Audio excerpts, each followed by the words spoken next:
वीतराग विज्ञान, नमो ताहि जाते भय अरहंतादि महान। करि मंगल करि हो महान, ग्रंथ करण को काज। जापे मिले समाज सब, पावे निज पद राज। अन्य मत की मीमांसा के अंतर्गत योग मीमांसा की चर्चा हमारी चल रही है, जिसमें भक्ति योग मीमांसा की चर्चा के उपरांत ज्ञान योग मीमांसा की चर्चा है। आप देख रहे होंगे यह चर्चा कितनी मिलती जुलती है, बल्कि प्योर अध्यात्म यहाँ पर बताया जा रहा है। इसलिए मैंने कल यह इच्छा भी व्यक्त की थी कि इस विषय को कम से कम नियमित स्वाध्याय का अंग बनाना चाहिए।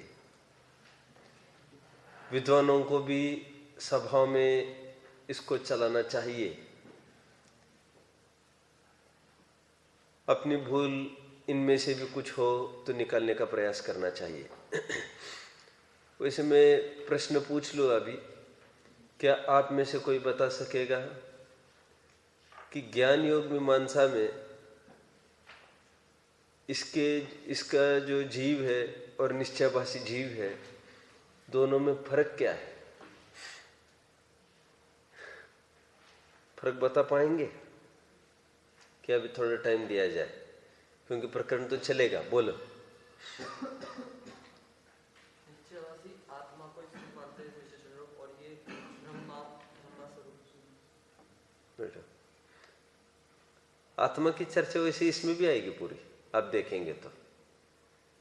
आत्मा और ब्रह्म, आत्मा की साधना करो ऐसे भी कहेगा अभी, ये इसकी भी चर्चा आएगी। बात इतनी सी ही है कि वहां पर वह जैन शास्त्रों को सुनकर पढ़कर उसकी मति मोहित हुई है, इसलिए शास्त्राधार के रूप में उसने सभी जैन ग्रंथ दिए थे। अध्यात्म का एकांत हो गया वहां पर। और ये जीव ऐसा है, उसने जैन शास्त्र पढ़े नहीं है, इसने बिल्कुल, उसने तो पढ़े थे और पढ़ पढ़ के वहां से पुष्ट किया है उसने। वो फर्क इतना सा ही है। ठीक है, चलते हैं। कल हमने कुछ पॉइंट्स देखे थे। वे पॉइंट्स कौन कौन से थे? 4 पॉइंट्स कल हमने देखे थे। शशांक बताओगे वे 4 पॉइंट्स कौन कौन से थे? बोलो भाई।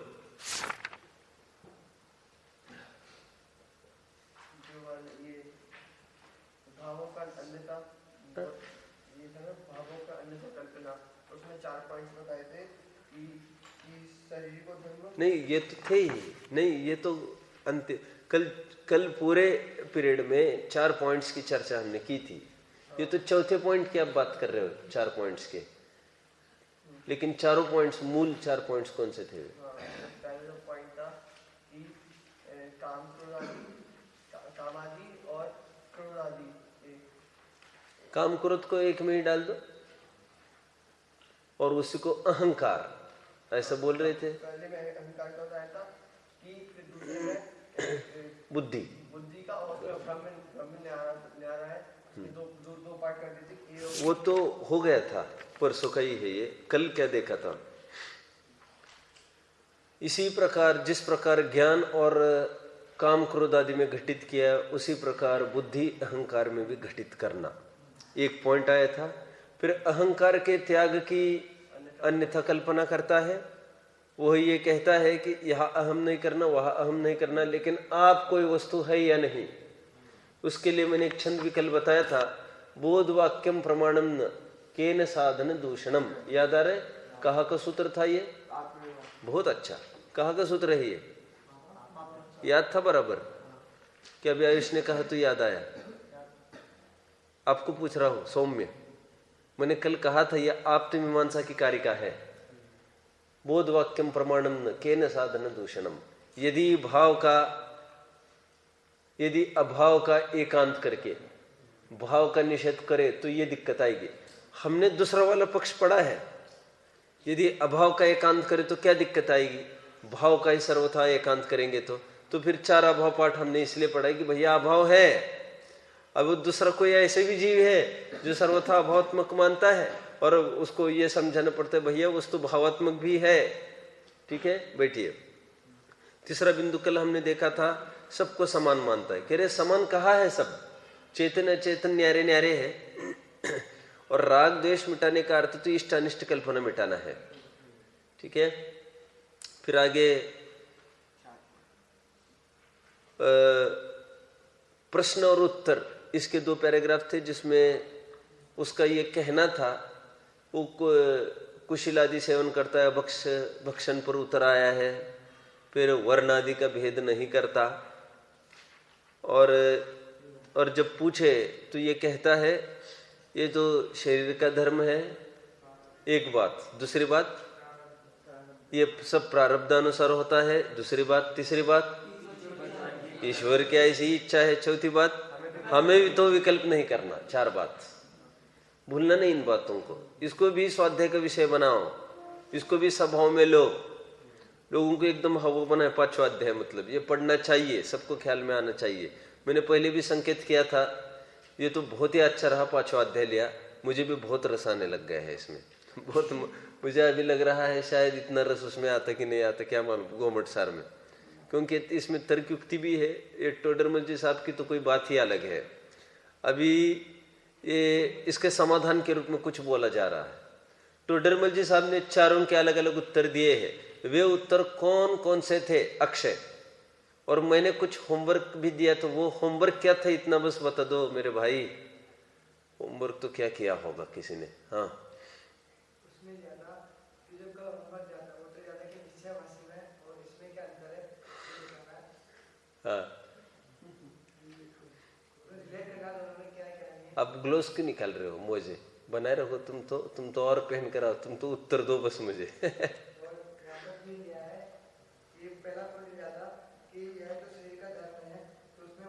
अरे तुम फिर जिनवानी लेकर बोल रहे हो, ये मुझे अच्छा नहीं लगता है। कल कितना इसको घुटाई कराई थी अपन ने, और 4 पॉइंट्स का निरूपण निराकरण 4 बिंदुओं में किया है बस उन्होंने। अब जान जान कर क्रिया करता है और कहता है शरीर का धर्म है। आगे दूसरा बोलो, बोलो अनितेश, चारों बोलो। आप स्वयं जान जान कर कार्य करता है और उसको फिर शरीर का धर्म बराबर स्वयं उद्यम से करता है, और बोलता है कि भगवान प्रारब्ध से हुआ कहता है। हाँ, इच्छा से होगा, और स्वयं की इच्छा से प्रवृत्ति करता है, कहता है ईश्वर की इच्छा है। और बहुत विकल्प करता है और कहता है कि विकल्प कर करके करता है और कहता है हमको तो विकल्प नहीं करना, सो देखो झूठ। बैठो। और अपने तो परिणाम न मिला है तब तो ऐसा संभव है। और इन्हीं के शब्दों में एक जगह इन्होंने फटकारा था। किस प्रकार फटकारा था याद है? तुम्हारी प्रतिमावत दशा हो तब ऐसा बोलना। कहां पर बोला था ये? अभी तुम मुझे पूछना है एक एक कहा आधार है इसके। और एक कल उदाहरण दिया यह टोडरमल जी ने। वो उदाहरण कौन सा था? अंतिम कल जाते समय एक उदाहरण यहां से आया था, वो उदाहरण कौन सा था? एक उदाहरण दिया। हाँ बोलो, खड़े रहो। ये खाता जैसे कोई व्यक्ति ध्यान में बैठा हो और उस पर कोई वस्त्र डाल दे, तो उसमें अगर वो इष्ट ना माने, इसमें शीत मतलब गर्मी का सेवन ना करे, तो उसका दोष नहीं है, वो उसमें। और अगर वस्त्र ओढ़ के और शीत का मतलब वस्त्र ओढ़ कर बैठा हो, शीत की बाधा सहन नहीं होती इसलिए, और कह ये रहा है वो शरीर का धर्म होने योग्य है, इसमें हम कैसे मान सकते हैं? कह रहे ठीक है बैठो। तो इसके लिए कुछ आधार दिया था मैंने। ये कहा कि याद आ रही है, चेलोप सृष्ट मुनिरिव सामयिके सारंभा परिग्रह नैव संति सर्वेपि। सामयिक में बैठा हुआ जीव वो आरंभ और परिग्रह से रहित है। 102 नंबर का छंद है। सामयिके सारंभा, इसको कंठस्थ करना चाहिए, रटना चाहिए। सामयिके सारंभा परिग्रह नैव संति सर्वेपि चेलोपसृष्ट मुनिरिव गृह। मुनि ही इव, मुनि समान है, लेकिन कौन से मुनि समान? जिस पर चेलोप सृष्ट, चेलक डाल के, कपड़ा डाल के जिस पर उपसर्ग कराया गया है, ऐसे मुनि समान उस चेलोपसृष्ट मुनि वो ग्रही तदा याति यति भावम, ग्रही गृहस्थ होता हुआ भी वही यति भाव को प्राप्त हो रहा है। देखो ठीक है, चलना है आगे। रेफरेंस के रूप में क्या देखने को कहा था भैया? किसी ने कुछ देखा, मेहनत की है, कितने जनों ने मेहनत की है? 5-7 मिनट किसी ने लगाए है क्या भाई? आत्मा के नाम पर, आत्मा के नाम पर कुछ दे दो भैया 2-3 मिनट दे दो भैया आत्मा के नाम पर। 1-2 जनों ने देखा है, मैं तो उत्तर भी नहीं पूछ रहा हूं अभी। आज भी एक होमवर्क देने का विचार है, वो बाद में मैं दूंगा जाते समय। 3 जनों ने देखा है, बोलो भाई दीपेश कितनी देर देखा और क्या क्या देखा बताओ। अभी देखे 2 रेफरेंस। हाँ अभी यहाँ बैठे बैठे, तुम पहले बैठ जाओ यहाँ पर चालू होने के बाद, अब चालू होने के बाद फिर कोई इसमें पॉइंट नहीं रहता है ना। चलो कौन कौन से देखे हैं? एक तो विकल्प करता है, हाँ, और तो इसका पेज नंबर 210 पे। 210 लिया आपने? ठीक है, 210 कौन सा प्रकरण है वो? 210 का रेफरेंस बोल रहे हैं ये। Second paragraph. 1 minute, 210 page, second paragraph में पूछो, बोलो। वो अनिरुकल्प दशानुगम में नए प्रमाण निक्षेप के तथा राइट, विकल्प सिद्ध करता है। ठीक है, यहाँ पर बात आई कि इसमें तो भी बहुत विकल्प होते हैं, ठीक है, तो विकल्प नहीं करना चाहिए। ये 210 में भी बात है, ये फलित हुई। चलो भाई बैठिए। बहुत अच्छा, ये तो मार्किंग मेरे इसमें है ही 204 का। 204 का मुझे लाइन बताएगा कोई? फिर वह कहता है, ना जाने कैसा होता है और बाद में प्रतिज्ञा भंग हो तो महापाप लगता है, इसलिए प्रारब्ध अनुसार कार्य। राइट, प्रतिज्ञा का विकल्प बराबर, प्रारब्ध अनुसार कार्य होता है, कार्य होता है, इसलिए प्रतिज्ञा का विकल्प नहीं करना। ये 204 पेज पर है ना। और बताओ कोई? अभी अभी मैंने बोला था 204 ही पेज है। हाँ वो वही प्रकरण चल रहा है। अभी और भी कोई नया आधार हो तो बताए इसी संबंध में। एक हाँ बोलो। नहीं, चारों में कुछ भी, मुझे कोई ऐतराज नहीं है। जहां पर प्रारब्ध वो कहता हो और टोडरमल साहब उसका निराकरण करते हो, अथवा विकल्प की बात हो, अथवा शरीर का धर्म बताता हो और टोडरमल जी साहब उसका निषेध करते हो। अभी अभी मैंने एक आधार दिया था, प्रतिमावत तुम्हारी ऐसी दशा हो तब ऐसा कहना। ये कहाँ का आधार है? 204 में ही है, पढ़ के दिखा ना मुझे जरा।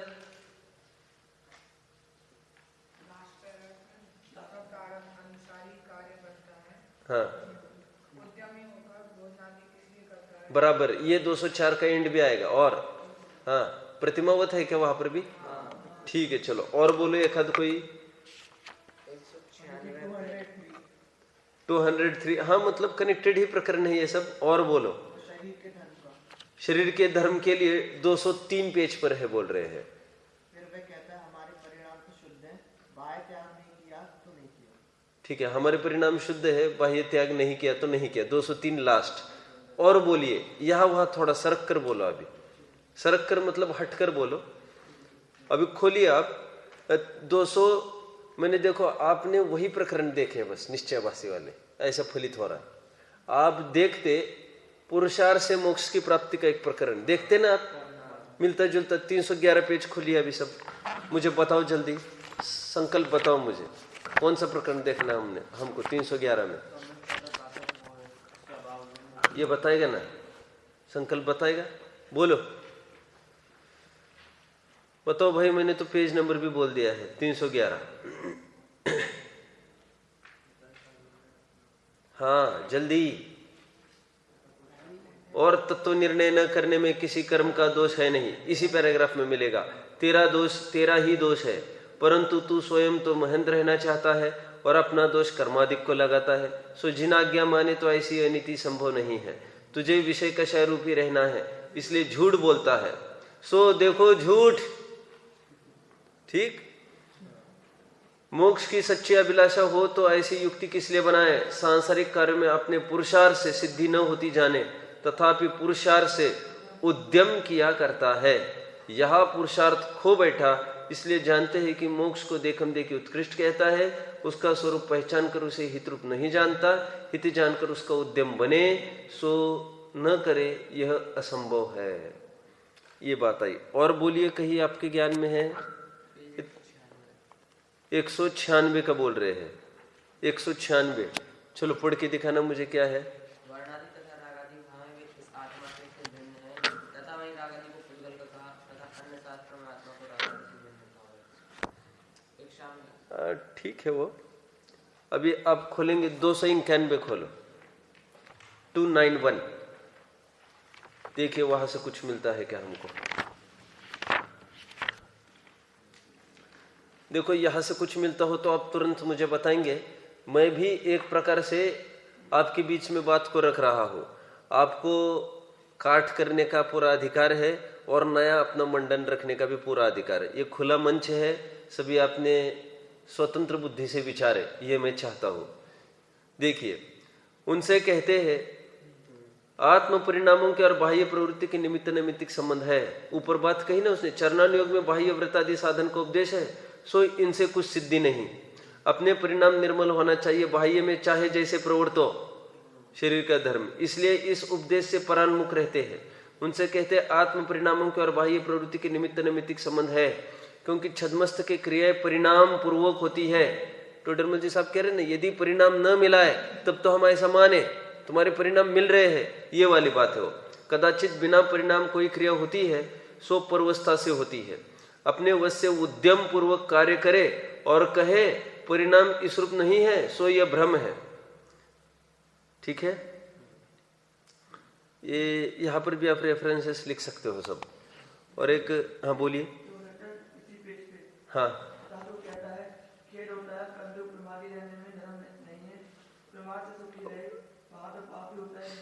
हाँ ठीक है, नहीं बात वहां पर जो प्रकरण चल रहा है ना, लेकिन वो कह रहा है कर्णानुयोग के अध्ययन से खेद होता है, वहां पर तो ये बोल रहे हो, पकड़ में आए? वहां पर तो थोड़ा अध्ययन की बात थी, यहाँ पर हमको शरीर की स्वच्छंदता, हाँ प्रमाद की तरफ से हम मुख्य करते तब तो बात जमेगी। ठीक है, चलेगा, आप समझ लेना। और एक बिंदु आप खोलिए, 153 पेज खोलिए, अंतिम। ये तो शायद ही हम देख पाएंगे, आपको टाइम मिला तो, नहीं तो मैं तो 5वां अध्याय तो पूरा करने का विचार तो है ही। देखते हैं कितनी सफलता मिलेगी। 153 पृष्ठ पर ये जो अभी टोडरमल जी साहब ने जो उदाहरण भी दिया है वो इससे मिलता जुलता है क्या? आप भी इसको विचार करें। ये सेकंड हाफ पैराग्राफ हमको पढ़ना है। वैसे देखिए, परंतु जिस प्रकार धनाधिक रखना है, श्वेतंबर मत के साधुओं के स्वरूप को लेकर खंडन चल रहा है। वे वस्त्राधिक रखते हैं ना, उसकी बात है। परंतु जिस प्रकार धनाधिक रखना है उसी प्रकार वस्त्राधिक रखना है। लोक में परिग्रह के चाहक जीवों को दानों की इच्छा है, दोनों की इच्छा है, इसलिए चोर आदि के भयादिक के कारण दोनों समान हैं। तथा परिणामों की स्थिरता द्वारा धर्म साधन ही से परिग्रहपना न हो तो किसी को बहुत ठंड लगेगी, वह रजाई रखकर परिणामों की स्थिरता करेगा और धर्म साधेगा, सो उसे भी निष्परिग्रही कहो। इस प्रकार गृहस्थ धर्म मुनि धर्म में विशेष क्या रहेगा?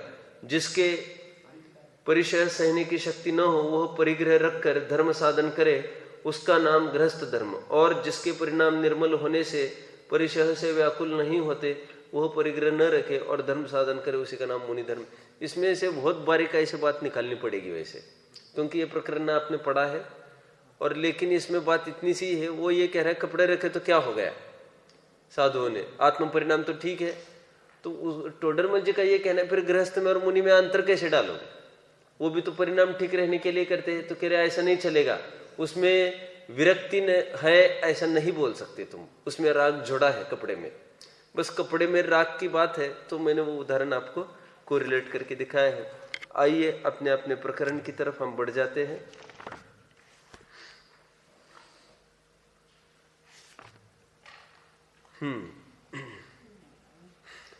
स्वच्छंद होकर इनको बढ़ाना युक्त नहीं है। हो गया है ये। अभी एक लाइन आप खींच लेंगे यहां से वहां तक बराबर, और अभी तक जो प्रकरण चला वो रोमन 1 के अंतर्गत चला है, आय में चला पूरा प्रकरण। अभी रोमन 2 चलेगा।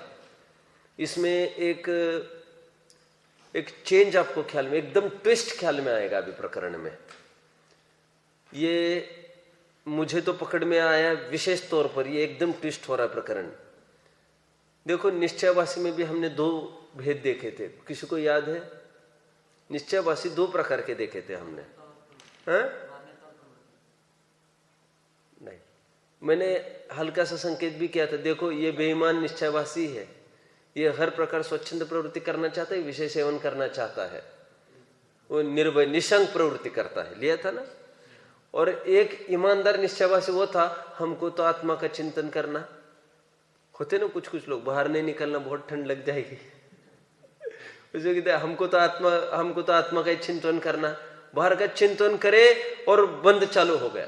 तो टोडरमल जी साहब ने उसको समझाया था, भैया ऐसा नहीं है, वो वितराग तो हो तो सो को जाने पर को जाने, निर्विचार होने का नाम निर्विकल्प नहीं है। कितना समझाया था। 2 प्रकार के निश्चयवासी अभी याद आ रहे किसी को? एक तो मात्र आत्मा का चिंतन करना कहता है, वो ईमान मतलब विषयों की प्रवृत्ति वाला नहीं है ये। और जिस उठते बैठते खाते जागते जिस प्रकार से स्वयं को आत्मा ही आत्मा चिंतन करता रहता है।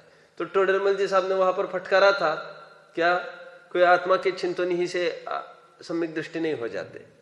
7 तत्व का विचार नहीं, राग द्वेष के अभाव का तुम्हें कुछ विचार नहीं, कुछ चिंतन करता रहता है कुछ न कुछ। अब यहाँ पर भी एक तो विषय सेवन वाला प्रकरण चला, अब भी ये किस प्रकार विषय सेवन करता है। अभी ये एकदम अलग चलेगा, ये साधना वाला प्रकरण चलेगा। अभी ये वहां के साथ कोरिलेट करना, निश्चयवासी के साथ। पकड़ में कितने जन को आ रहा है, मुझे क्या कहना है। और वैसे अभी प्रकरण चलेगा तो और आप समझ लेना। अभी क्या चलेगा देखिए, अब प्राणायाम योगा की बात चलने वाली है। तो ज्ञान योग मीमांसा में यह भी एक बहुत बड़ा पक्ष है। आपको जानकारी होगी, रामदेव बाबा ये योग वाले ही है, पतंजलि योग कहते हैं। पतंजलि ऋषि कोई हुए होंगे, उनके द्वारा रचित सूत्र है कुछ। तो सूत्रों में उन्होंने 8 योगों की चर्चा की है, इसलिए अष्ट योगांग ऐसा भी कहा जाता है। ये 8 योग कौन कौन से हैं, इसको थोड़ा मैं पहले गिनाऊं तो आपको लाभ होगा। यम, नियम, आसन, प्राणायाम, प्रत्याहार, ध्यान, धारणा, समाधि, राइट। ये 8 अंग उन्होंने योग के माने हैं। अभी इसी को मुख्य करके वे खड़े होंगे। ठीक, देखो पहला बिंदु हम खड़ा करते हैं अब यहां पर। क्या करता है वह बैठ जाता है एक जगह एकांत में, आंख बंद करके नाक से जो हवा चलती है उसमें ईड़ा, पिंगला आदि जो उसमें है, सुषुम्ना, उनके अपने अपने वर्ड्स है ये। उसमें कुछ जो हवा चलती है उसमें कुछ वह कल्पना कर लेता है, कुछ वर्ण आदि की कल्पना करता है। जैसे फॉर एग्जाम्पल एक स्वाए स्वाए अपन भी करते ना, हवा में कल्पना, कौवे में कल्पना करते, काव काव, वो कल्पना ही है अपनी, कोई अक्षर तो वैसे थे नहीं। वैसे वो कल्पना करता है कि पवन जो चल रही है उसमें किसी वर्ण की कल्पना करता है। जैसे क की कल्पना की उसने, तो ये क पानी का सूचक है। वर्णमालाओं में विशिष्ट वर्ण विशिष्ट धातुओं के शब्दों के सूचक होते हैं। जैसे कमंडलू शब्द है ना, कमंडलू, वो कैसे बना मालूम? जैसे क ये पानी का सूचक होता है, और मंडल समूह, और कमंडलू पानी के समूह संबंधी, ये हो गए कमंडलू। समझ में आ गया अभी? ये क ये उसकी तरफ संकेत करता है, ये पानी का सूचक कोई बात आएगी। क वैसे धरती का सूचक भी कहा गया है। तो अभी जहां पर जैसे बात आए वहां पर वैसा लगाना पड़ेगा अपने को। तो मैंने आपको पहले भी कहा होगा कभी, जैसे घ ये आत्मा का सूचक है। घ कैसे? इसलिए हम कहते हैं अघ, तो जो आत्मा से दूर लेके जाए वो सब। तो कह रहे पुण्य भी तो आएगा, तो कह रहे हाँ ना, वो भी अघ है। लेकिन लोक में पाप को अघ कहते हैं, सो उसको अघ बोलने लगे।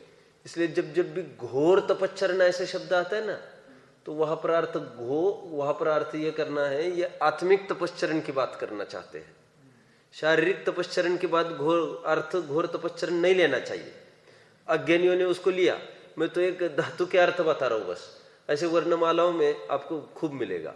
तो ऐसे किसी वर्ण में किसी की कल्पना करके वह वास्तव में कोई विद्या हस्तगत कर लेता है, जिसमें विद्याओं में जैसे पानी को सिद्ध करता है, पृथ्वी को सिद्ध करता है, तो सिद्ध करके उस पर जैसे जलगता पानी पर चलने की कला, वो सब ऐसी कला हस्तगत करते हैं। लोक में बहुत महंतपना पाता है। टोडरमल जी साहब कहते हैं तो तुमने योग साधना करते हैं और महंतपना लोक में पाई, उससे क्या होगा? ज्ञान योग में मान सके अभी भोग के विषय भोग के बाद खत्म, ठीक। तो इसमें महंतता बस लोक में महंत कहलाए ऐसे कोई काम करते हैं, उससे कोई निष्कर्ष नहीं निकलेगा। पहला पॉइंट पढ़ता हूं मैं यहां से। यहां पर पहला पॉइंट लिख दो, अंडरलाइन कहा करना है। पवन आदि की साधना, ठीक है, पवन आदि की साधना कहो, लेकिन उसमें टकराहट होने वाली है आगे। वर्णाधिक भेदों से, ऐसा इसको अंडरलाइन कर लो। पवन ही की, बस ये पूरा अंडरलाइन कर दो इसको। अथवा बहुत अच्छी बात कहना हो तो लोक में महंतता, आप महंत कहलाते हैं, महंत को अंडरलाइन कर सकते हैं आप। इसमें थोड़ी प्रसिद्धि के पीछे करते रहते हैं आगे। तथा कई जीव पवन आदि की साधना करके अपने को ज्ञानी मानते हैं। वह इड़ा, पिंगला, सुषुम्ना रूप नासिका द्वार से पवन निकले, वह वर्णाधिक भेदों से पवन ही की पृथ्वी तत्व आदि रूप कल्पना करते हैं। उसके विज्ञान द्वारा किंचित साधना से निमित्त का ज्ञान होता है, निमित्त ज्ञान हो जाता है कदाचित। इसलिए जगत को इष्ट अनिष्ट बतलाते हैं। आप महंत कहलाते हैं, सो यह तो लौकिक कार्य है, यही मोक्ष मार्ग, ये कहीं मोक्ष मार्ग नहीं है। जीवों के इष्ट अनिष्ट बतलाकर उनके राग द्वेष बढ़ाए और अपने मान लोभ आदि उत्पन्न करे, इसमें क्या सिद्धि है? देखो टोडरमल जी साहब बिल्कुल निषेध नहीं कर रहे हैं, ऐसा हो ही नहीं सकता। वो कितनी काइंडली उनको स्वीकार करने की आदतें हैं, ये सोचकर भी बहुत मजा आता है। वहां पर भी आपको याद होगा अरहंत आदि से प्रयोजन की सिद्धि के प्रकरण में उसका ये कहना था, वही 7 नंबर पेज पर, कि ये देवगति, ये इंद्रादिक पद है, ये कैसे प्राप्त होते हैं। तो उसको वहां पर एकदम चुप रहे, या ऐसे फालतू प्रश्न मत पूछा करो, ऐसा नहीं बोला उन्होंने कहा अच्छा वो तो कह रहे हैं वो भी इसी से मिलेंगे, तुम आत्म साधना करोगे तो वो तो इसी से मिलेगा। पहले तो उसके शंकाओं का निराकरण किया, मिलेगा, और फिर बाद में ऐसा बोला कि लेकिन इसकी इच्छा से जो अनंत आदि की भक्ति करता है वो पाप ही बंद करता है। उनकी एक शैली है टोडरमल जी साहब की, फटकारने की शैली नहीं है उनकी। बार बार वो पहले भूत उतारते हैं सामने और समाधान करते हैं पहले। ठीक है ऐसा हो सकेगा, लेकिन तुम बताओ, जैसे मुनिराज को भूख लग गई, उसको ठीक है लाओ भोजन लाओ। मैंने उदाहरण दिया था एक बार, भगवती आराधना का उदाहरण है।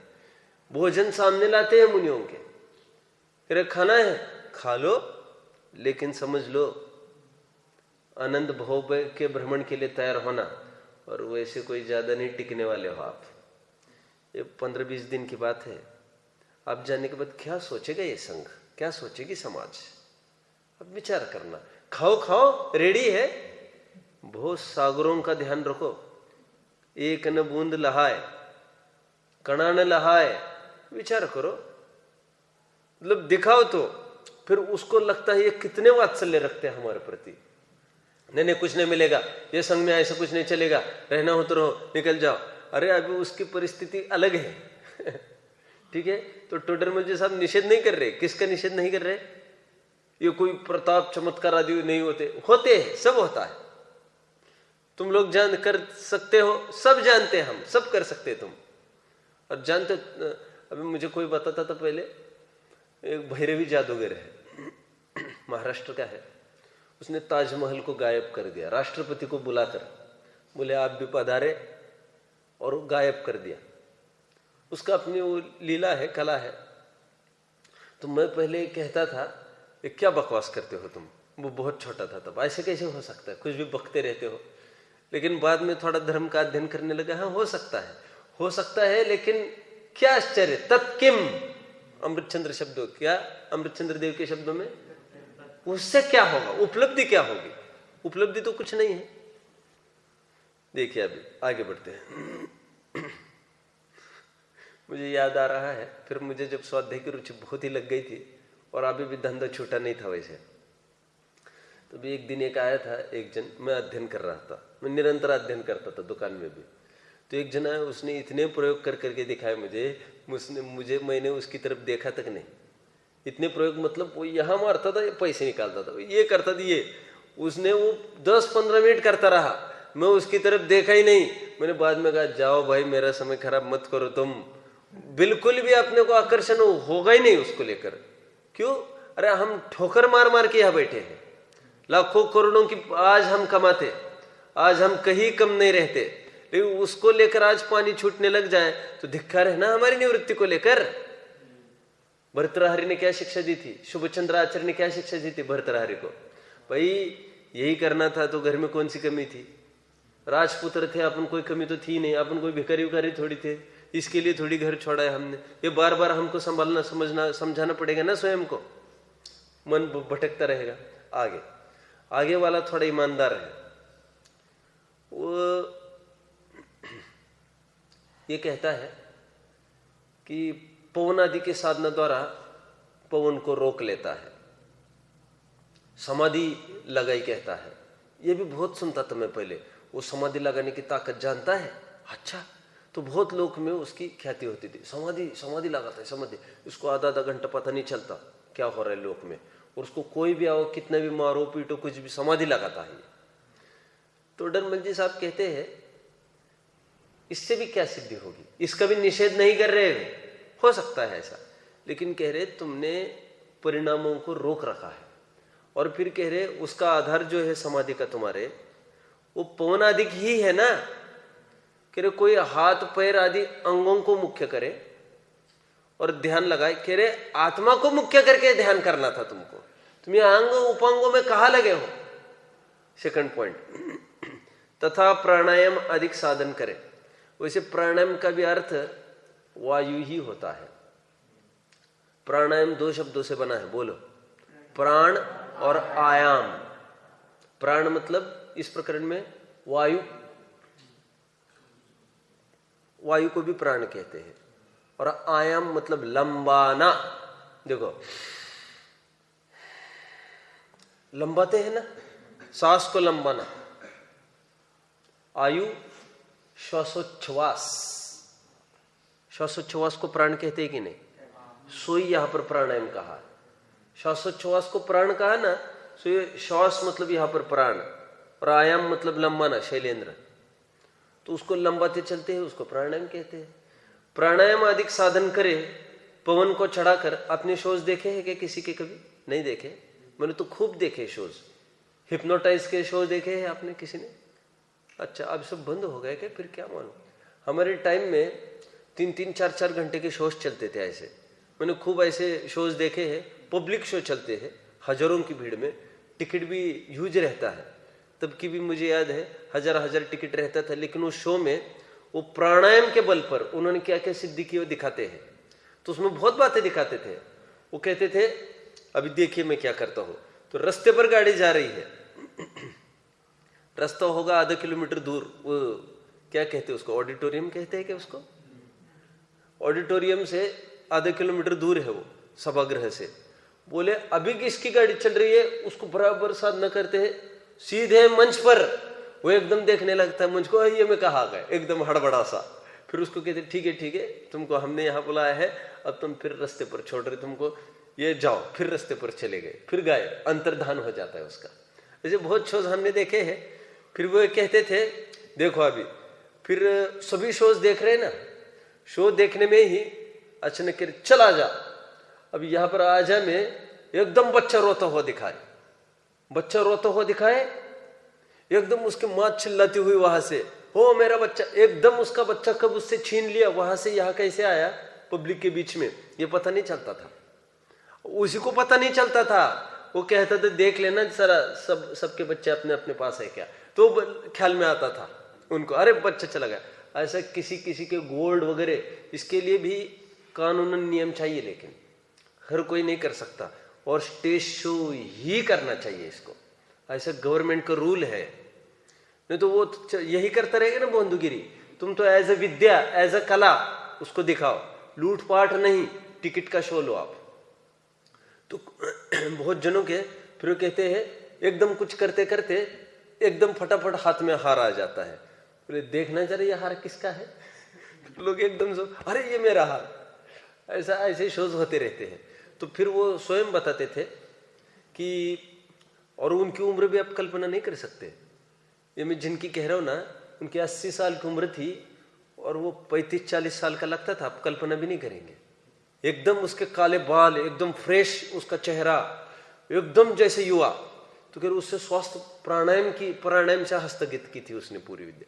फिर वो कहता था शो के बाद, मैं दिन में 5 घंटे प्राणायाम करता हूँ और उससे मुझे सिद्धि हुई है, और इसमें गुरुओं का भी कुछ रहता है, गुरु विद्या देते रहते हैं, और विद्या देते समय इसके कुछ नियम है। इसका यदि कोई कैश करे मतलब वो वैसे लूटपाट करे तो फिर ये विद्या रहती नहीं है। फिर तो ऐसा तो चलेगा, आजीविका के रूप में आप कुछ कर रहे हो, क्योंकि आपका खर्चा है, आपकी आजीविका है, आपका घर पालन पोषण करना है। लूटपाट मतलब अदरवाइज धोखाधड़ी करके, ऐसा बिल्कुल नहीं करना है आपको, ठीक है। ऐसे भी बहुत करते हैं ना, वशीकरण मंत्र वगैरह, नहीं ख्याल में आपको? बहुत सुना है, बहुत देखा है मैंने, हमारे टाइम में था, अभी सुनने में वैसे कम आता है। देखो अभी मेरे रिश्तेदारी में एक फोन आया एक लड़की को, शादीशुदा लड़की, बोले कुछ फोन हुआ और 5-6 घंटे के बाद एकदम उस लड़की का फोन आया मुंबई से, पापा मुझे जल्दी आओ, मैं यहां पर फंस गई हूं। ये पूना की लड़की वहां कैसे चली गई मुंबई? वो कहते मुझे कुछ पता नहीं चला फोन आने के बाद क्या हुआ। ये घर के ड्रेस पर, आजकल तो शादीशुदा लड़कियां भी हाफ पैंट वगैरह पहनती है घर पर लड़कियां, तो वैसी ही उसको वहीं से फोन पर उसको हिप्नोटाइज कराया, वशीकरण कराया, और उसको वो उसी की धुन में उसकी घर की गाड़ी लेके पूरी ट्रैफिक से निकलकर पूना से पहुंची मुंबई, और फिर उसका पूरा सामान छीन लिया उन्होंने जहां पर वे खड़े थे, और सब सामान छीन के, होने को कुछ भी हो सकता था, पूरे शील का भी भ्रष्ट हो सकता था, लेकिन उसने वहां पर फोन कर, मुझे पता नहीं, बोले मैं यहाँ कैसे आ गई, और बहुत शोध खोज की पता नहीं चला। और अखबार में ऐसे बहुत घटनाएं उस पीरियड में घटित हुई थी। ये 5-6 साल पहले की बोल रहा हूं मैं, समझ में आया? ये कागज का टुकड़ा मैंने इसको मंत्रित कराया, और वो आते जाते चुपके से मैंने दीपेश की जेब में डाल दिया। पता भी नहीं चलता ना ऐसा, जेब में कोई डाले के भी। अभी दीपेश चला गया घर पर, मैं यहां पर आधी रात बैठकर साधना करने लग गया, उसी के एक कागज के अंश को लेकर, दूसरा एक अंश मेरे पास रखा था, साधना करना चालू कि कागज जहां पर भी होगा वो वस्तु यहां पर आएगी सीधी। अभी इसी समय में कैसे आएगी ये नहीं जानते, ऐसा करते हैं साधना। मैंने बहुत देखा भी है, सुना तो बहुत ही है, लेकिन देखा भी है ऐसा। तो ये टोडरमल जी साहब कह रहे हैं, हाँ होता है ना, ऐसा होता है, सब पता है, बद्दी खबर छे। लेकिन उनका ये कहना है, देखो, तथा प्राणायाम आदि साधन करे, पवन को चढ़ाकर समाधि लगाई कहे, सो यह तो जिस प्रकार नट साधना द्वारा हस्ताधिक से क्रिया करता है। नट होता है ना, नट भी नहीं समझते आप, सब खत्म ही हो गए ना अभी। पहले चौराहे पर मदारी आदि के खेल चलते रहते थे सब, तो फिर उसमें वो रस्सी पर वो चलती रहती थी महिला, और उस पर फिर उसको दुनिया से इतनी हटकर दुनिया में क्या चल रहा है बिल्कुल उसको खबर नहीं रहती थी, उसको होश हवास नहीं। ऐसे भी शोज देखे हैं मैंने, वो फिर वो उसमें कुछ समाधि जैसी चढ़ा लेते हैं, फिर उसमें ऐसे शोज करते हुए फायर स्वयं बोलते हैं, तो आग जला देते हुए आग में जाते और बीच में नाचते रहते हुए कई देर और कपड़े सहित, तो उनको आग नहीं लगती। बात एक। फिर कह रहे हैं काच बिछाओ, तो उनके सामने शोज में, ये तो सर्कसेस में दिखाते थे पहले ये भी, तो फिर कांच बॉटल्स फोड़ के सबके सामने, सबको यकीन तो हो कि 20-25 बॉटल्स फोड़ के वहां पर ढेर कर दिया कांच का। फिर वहां पर वो कथाकल्ली मतलब चालू कथक करना, और थई थई थई थई नाच रही है वहां पर, और बराबर धारावाही प्रवाह से आधा घंटा नाच रही है एक तरफ। फिर वो डांस चलता रहेगा, बीच में फिर तोता आएगा, हाथी आएगा, सर्कस चलती रहेगी यहाँ पर, वहां पर डांस भी चल रहा है उसका। और आधा घंटे के बाद फिर फोकस करेंगे वहां पर कि देखो अभी इसका डांस खत्म होगा, ये कांच पर नाच रही इतनी देर से। फिर वो पैर भी दिखाती है अपना, उसके पैर में एक ड्रॉप भी खून नहीं दिखेगा आपको। ये सब होता है, लेकिन ये मैं इसलिए नहीं कह रहा हूं आपको अचंभा हो, मैं इसलिए कह रहा हूं क्योंकि आपको अचंभा नहीं होना चाहिए ये सुनकर किसी का। नहीं, वास्तव में कुछ नहीं लगना चाहिए। देखो टोडरमल जी साहब के शब्दों में देखो, उसी प्रकार यह भी साधना द्वारा पवन से क्रिया की। हस्तादिक और पवन यह तो शरीर के अंग है, इनके साधने से आत्महित कैसे होगा। टोडरमल जी साहब अपने मुद्दे से हटते नहीं है। ऐसा होगा ना, पता है ना, आत्महित कैसे होगा ये बताओ इससे। ठीक है, मंत्र तंत्र में अमृतचंद्र स्वामी ने भी कितने उदाहरण दिए, आपको याद होगा। महिलाएं विडंबना को प्राप्त होती है, साखले आदि टूट जाती है, याद आ रहा है आपको कुछ। भूताविष्ट बराबर ध्यानाविष्ट, भैंसे का ध्यान लगाता है, इसका करता है, गारुड़ी मंत्र से जहर उतारता है, सब करता है। निमित्त नैमित्तिक संबंध में हमको कभी तकलीफ ही नहीं थी, क्योंकि हमारे द्वादशांग में, उपासक अंग में टोटली मंत्र तंत्र की चर्चा है। और मंत्र तंत्र का निषेध करना हमारे एक अंग का निषेध करना है, हमने भी पूरा वर्णन किया है। लेकिन कुछ भी लौकिक सिद्धि के अलावा कुछ भी हाथ में आने वाला नहीं है। आगे अभी कहते हैं नहीं, इसमें मन का विकल्प रुक जाता है, बात एक। फिर कहते सुख उत्पन्न होता है, बात दो। और यम का वशीभूतपना नहीं होता, बात तीन। समझ में आ गया अभी क्या तर्क दिए है उसने। ये तीसरा पैराग्राफ है, इसको ABC करके डाल दो। दूसरे पैराग्राफ का हेडिंग क्या बनाया जा सकता है आयुष? अक्षय, हेडिंग क्या बन सकता है? क्या लग रहा है आपको? मैंने तो पवन को चढ़ाकर समाधि लगाई कहे, इसमें लोक में महंतता की बात नहीं आई। हाँ, ये थोड़ी सी इसलिए वहां पर महंतता को अंडरलाइन किया। वहां पर तो बताता था दुनिया को, देखो ऐसा होगा वैसा होगा, तो कह रहे क्या महंतपने के अलावा हाथ में आएगा। ये महंतपने की बात नहीं, ये तो समाधि लगाता है बस। समाधि तो उसको ये कहते हैं, समाधि का विषय क्या है तुम्हारे? आत्मा तो था नहीं, आत्महित क्या हुआ? ठीक है, अभी यहां पर तीसरे बिंदु में ABC करके डाल देना है। वहां मन का विकल्प मिटता है। क्या कह रहे हैं वो? ऐसे जब हम साधना करते हैं मन का विकल्प मिटता है, फिर सुख उत्पन्न होता है। और तीसरी बात, यम का वशीभूतपना नहीं होता। ये हूबहू बात है, अध्यात्म में भी बोल सकता है। वस्तु विचारत ध्यावते मन पावे विश्राम, रस स्वादत सुख उपजे अनुभवता को नाम। मन का विकल्प मिटता है, मन पावे विश्राम, रस स्वादत सुख उपजे, सुख उत्पन्न होता है। और तीसरा, यम का वशीभूतपना नहीं होता। अब हम अमर भय न मरेंगे। तो टोडरमल जी साहब, मैंने अध्यात्म में तीनों घटित करके दिखाया है। अभी टोडरमल जी साहब क्या कहते देखो। ऊपर लिखे मन का विकल्प मिटाता है। अरे वासना तो तुम्हारे अंदर में पड़ी है, थोड़े काल के लिए तुमने मन को रोक रखा है। पता है ना, ऐसे भी आपको ऐसे भी योग साधना डेवलप हुई है। 45 मिनट एक जन पानी में रहा था अंदर, बाहर बिल्कुल नहीं निकल के। 45 मिनट्स। ये तो मैंने कब सुना था मालूम? ये तो सुना था मैंने 20 साल पहले, 20-25 साल पहले, कि एक आदमी ऐसा जो 45 मिनट और योग साधना के बल पर उसने ऐसा कर लिया है। तो और भी समझ लेना।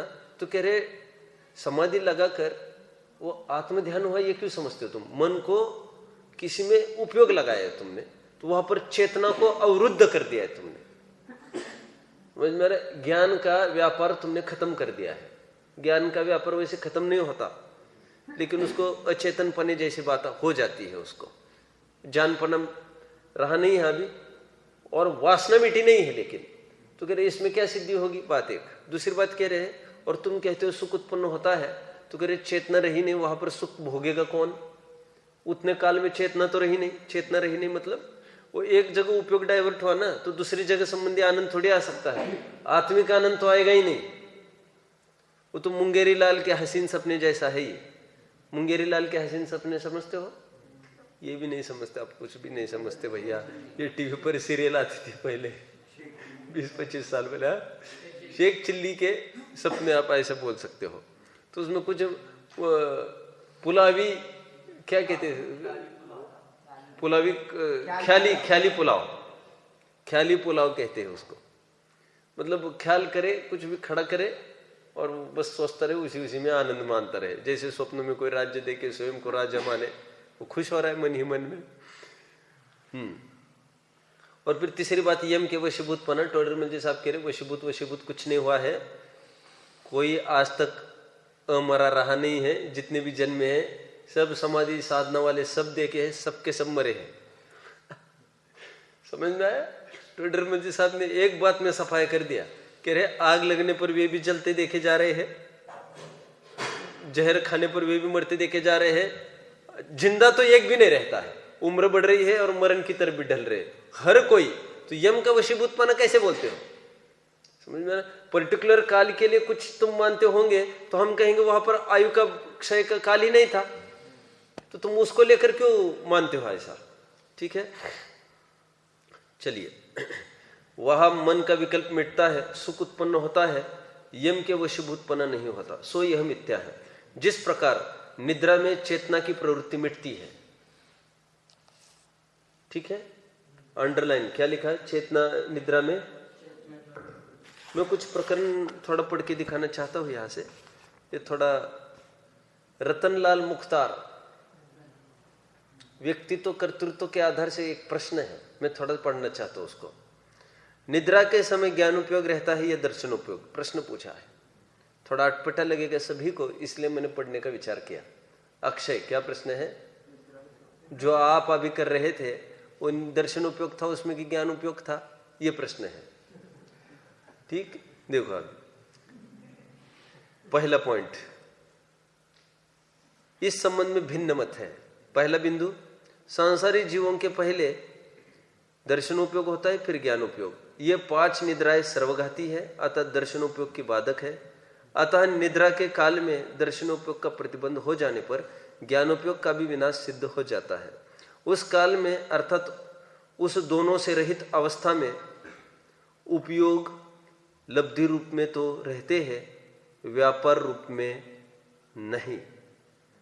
इस मान्यता के अनुसार निद्रा के काल में कभी दर्शनोपयोग रहता है, कभी ज्ञानोपयोग होता है, और कभी दोनों का अभाव रहता है। घबराना नहीं, प्रकरण ऐसा आया है, ये ज्ञान का विषय बनाओ बस। अभी एक ब्रह्मचारी आए थे मेरे पास, बोले आपने ऐसा बोला कि उपयोग से रहित भी कभी आत्मा रहता है, मुझे बहुत आकुल तो हो रहे, उसका आधार दिखाओ। मैंने कहा अभी तो मुझे टाइम नहीं है, क्योंकि मैं अकेला ही था, अभी 10-12 दिन पहले की बात है। तो ये राहुल भैया पता है आपको, ये रानीपुर वाले, एक दिन वे सुबह सुबह आकर बैठे थे इस तरफ बस। तो फिर वे बोले आप दिखाना। मैंने कहा दिखाऊंगा, मिलेगा तो जरूर दिखाऊंगा आपको, लेकिन ऐसा कोई ग्रंथ का आधार तो नहीं है मूल में, ये मुझे पता था, क्योंकि ये रतनलाल मुख्तार के व्यक्तित्व कर्तृत्व में लिखा है। लेकिन मैंने इस प्रसंग में इसलिए पढ़ा है, अपने पंडित जी साहब ने बोल दिया कि निद्रा में चेतना की प्रवृत्ति मिटती है, बस तो मिटती है ये बोल रही है, लेकिन एक बात वो बोल रहे हैं, ये उपयोग लब्धि में पड़ा रहता है। अभी क्या कहना चाहते हैं वे? उपयोग लब्धि में पड़ा रहता है, तो कह रहे कभी दर्शन उपयोग होगा, कभी ज्ञान उपयोग होगा, और कभी दोनों में से भी कुछ नहीं होगा। तो उपयोग कहाँ चला? उपयोग लब्धि रूप है कह रहे। ठीक है, व्यापार नहीं, व्यापार बंद हो गया उसका। आगे अभी दूसरी विवक्षा धवलाकार ने तथा गोमटसर जीव कांड में लब्ध पर्याप्त के भी ज्ञान उपयोग अथवा दर्शन उपयोग कहा है, अर्थात आत्मा में उपयोग की परंपरा बनी रहती है, इस कारण उस उपयोग का लक्षणपना बन जाता है। उपयोगो लक्षणम, आत्मा के भी उपयोग का सर्वथा अभाव मान लिया जाए तो जड़ आत्मा पीछे से स्मरण नहीं कर सकता। इस प्रकार निद्रा आदि अवस्थाओं में भी उपयोग का अस्तित्व निश्चित रूप से सिद्ध होता है। यद्यपि उपर्युक्त दो मत है, फिर भी दोनों मतों में भेद नहीं है। प्रथम मत वाले आचार्य या पंडित रतनचंद जी मुख्तार निद्रा के काल में जीव को उपयोग रहित या जड़ नहीं मानते, लेकिन उपयोग को लब्धि रूप मानते बस। ठीक है, उनका कथन है कि उस काल में उपयोग लब्धि रूप रहता है, व्यापार रूप नहीं, अतः जीव के जड़ होने का प्रश्न नहीं उठता। ये समीक्षा या बेनाडा जी ने की है उसकी। ये जो अंतिम 2 लाइनें पढ़ी वो बेनाडा जी की थी, लेकिन ऊपर रतनलाल मुख्तार की मैंने बात पढ़ी है, ये भी जानवा जोगे छे।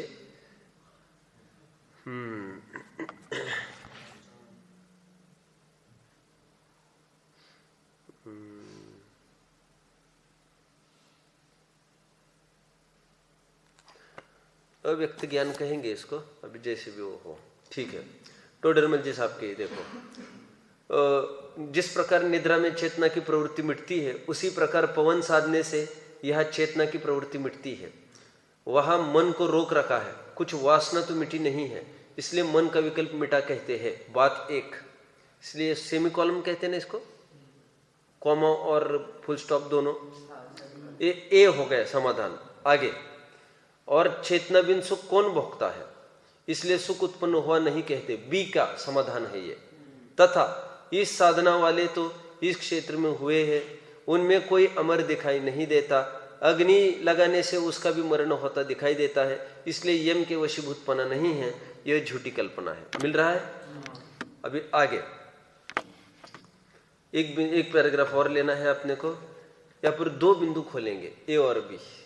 वहां पर ये कहते हैं, वहां पर साधना करते समय किंचित वे ध्वनि सुने, उसको वे अनहद नाद कहते हैं। अनहद नाद कभी सुना है? ये केवल समाधि वालों को ही सुनने में आता है, ऐसा डिक्शनरी मीनिंग है। ठीक है, मैंने कल ढूंढने का भी प्रयास किया था, कुछ बढ़कर नहीं बात आ रही है। हिंदू संस्कृति में ये जो साधना आदि लगाते योग वाले, उनको ही ये विशिष्ट ध्वनि सुनने में आती है, उसको अनहद नाद कहते हैं। तो कहते हैं इनको कुछ अनहद नाद सुनाई देता है, तो टोडरमल जी साहब कह रहे हैं जैसे कोई वीणा की ध्वनि सुन रहा हो, वैसे ये समाधि में अनहद नाद सुनते हैं। दोनों विषय का शायद पोषण तो रहे। कितनी बड़ी बात बोल रहे टोडरमल जी, कह रहे ध्वनि सुनी मतलब तुमने क्या किया है सुनाया, समझ में आ रहा है? कुछ नहीं हुआ कह रहे उससे। ये एक प्रकरण हुआ, यहां पर उदाहरण किसका दिया? वीणा का। और सिद्धांत क्या बोल रहे हैं? अनहदनाद का। ये एक प्रकरण तो ये हुआ। अभी दूसरा प्रकरण में ये बोल रहे हैं कि तथा कोई पवन निकलने प्रविष्ट होने में सोहम की कल्पना करता है। सोहम मैंने कहा ना भैया, और सर्दी ज्यादा जिसको हुई हो, सर्दी ज्यादा यदि किसी को हुई हो तो फिर वो ज्यादा ही आवाज आने लगती है। तो नहीं तो सांस की तो आवाज आती रहती है हवा की, तो उसमें सोहम की कल्पना करके सोहम सोहम, तो फिर उसका ध्यान लगा देते हैं। तो टोडरमल जी साहब ये कह रहे हैं जैसे भाई शब्द ने तो नहीं कहा है कि ये मैं सोहम सोहम बोल रहा हूं, ये तो तुमने कल्पना की ना तुम्हारी तरफ से। जैसे आकाश में हमने मंदिर की कल्पना की, आकाश नगर सम संपत्ति सगरी, इंद्रजाल आकाश नगर सम संपत्ति सगरी। तो आकाश में तो जो भी आप कल्पना करो वो चीज दिखने लगती है। अब चंद्रमा में हिरण देखो, हिरण दिखता है। बच्चे को माँ दूध पिला रही है, आपको वैसा दिखेगा चंद्रमा में? होता है कि नहीं ऐसा? तो कह रहे तुमने कल्पना की है वो सोहम की, और तुमको वैसे लगने लग गए। Illusion, this is nothing more than illusion my son, वे कह रहे हैं। और सुन, जैसे तीतर पक्षी होता है तो उसमें वो जो बोलता है वो तू ही तो बोलता नहीं है वो सोच सोच कर, ये तो हमने अपनी कल्पना से उसको तू ही बोलता है ऐसा बोला। जैसे मैंने अभी बोला था कौवा कैसा करता है, बिल्ली कैसी करती है, म्याओ। तो वो म य वो जानती है ऐसा कुछ, ये तो हमने शब्दों में बांधा ध्वनि को, निरक्षर ध्वनि को हमने अक्षरी बनाया, ये तो हमने अपनी कल्पना से बनाया है। ठीक है, तो यहां पर भी एक सिद्धांत और एक उदाहरण आया। सिद्धांत क्या आया? सोहम की कल्पना करते हुए तीतर का उदाहरण दे रहे हैं। ये पैराग्राफ में पढ़वाना चाहूंगा आप में से किसी से, और मैं कुछ महत्वपूर्ण बात भी बताऊंगा, और उसके माध्यम से कहते हैं अजप अजाप कर रहे हैं हम।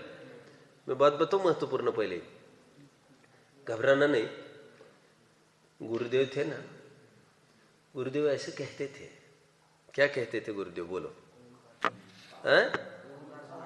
उनको कोई ध्वनि सुनाई देती है जब सोते हैं तब। नहीं सुना आपने? हैं? 3 बार सुनी उन्होंने। तो जब लोग ये कहते हैं ना, उन ध्वनि सुनाई देती थी उनको, ओमकार की। मुझे गुरुदेव के प्रति बिल्कुल भी आस्था है ऐसा नहीं सोचना। उनके वैराग्य की, उनकी साधना, उनके साहस, उनका अध्ययन की मुझे उस पर कोई दुमत नहीं है। निर्विवाद रूप से ये बात सिद्ध है उनकी। लेकिन जो वो कहते थे, मुझे कान में कुछ सुनाई देता है जब मैं सोता हूं तो उसको लोगों ने इतना, अरे उनको सुनाई देता था, अरे समझ। मैं कहता हूं मत करो ये बकवास मेरे सामने। क्यों सुनाई देता है तो भाई, मैं मेरे शब्दों में अच्छा नहीं लगेगा आपको, डॉक्टर को जाकर कान दिखा के आओ। कोई फॉल्ट तो नहीं है तुमको सुनाई देता है बार बार। तो कह रहे भाई ऐसा हो सकता है, हम रात दिन वही सुनते करते रहते हैं ना, तो हमको वो भास होने लगता है उसी चीज का। समझ में आता है आपको? उसमें तत्किम, उसमें कुछ आश्चर्य नहीं है। मुझे इसलिए ये बातें कुछ मुझे मायने नहीं रखती सचमुच। इनको ये सुनाई देता था और उनको वो सुनाई देता था, छोड़ो तुम बातें, इन बातों में कोई दम नहीं है। तथा जहां साधना में किंचित चेतना रहे, वहां साधना से शब्द सुने। किंचित चेतना क्यों कहा? अभी तो उसको अचेतनवत दशा ऊपर बोल रहे थे, तो यहां पर बोलना जरूरी था ना। किंचित चेतना रहे और वहां साधना से शब्द सुने, उसे अनहद नाद बतलाया। अनहद नाद अंडरलाइन। सो जिस प्रकार वीणा अधिक के शब्द, वीणा अधिक अंडरलाइन, क्योंकि एग्जाम्पल, सिद्धांत एग्जाम्पल। वीणा अधिक शब्द सुनने से सुख मानना है, उसी प्रकार उसके सुनने से सुख मानना है। यह तो विषय पोषण हुआ, फिर विषय पोषण अंडरलाइन। परमार्थ तो कुछ नहीं हुआ, सब जगह ये। यदि आप छाट लो, सुनो, छाट लो पहले से ऐसा। पहले पैराग्राफ में लिखा है इसमें क्या सिद्धि है, अंडरलाइन। दूसरे में लिखा है आत्महित कैसे सदेगा, अंडरलाइन। तीसरे में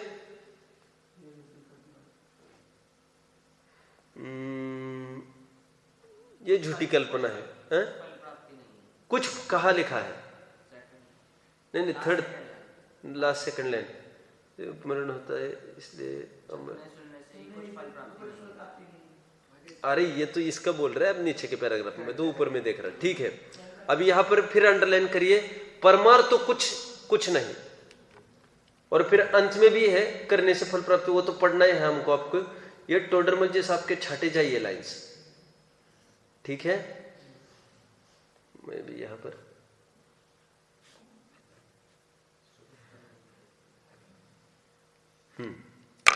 ये इन्फ्रेंस कैसे निकल रहे टोडरमल जी, आगे। चलो ठीक है, छोड़ो, अभी कल पढ़ते हैं इसको।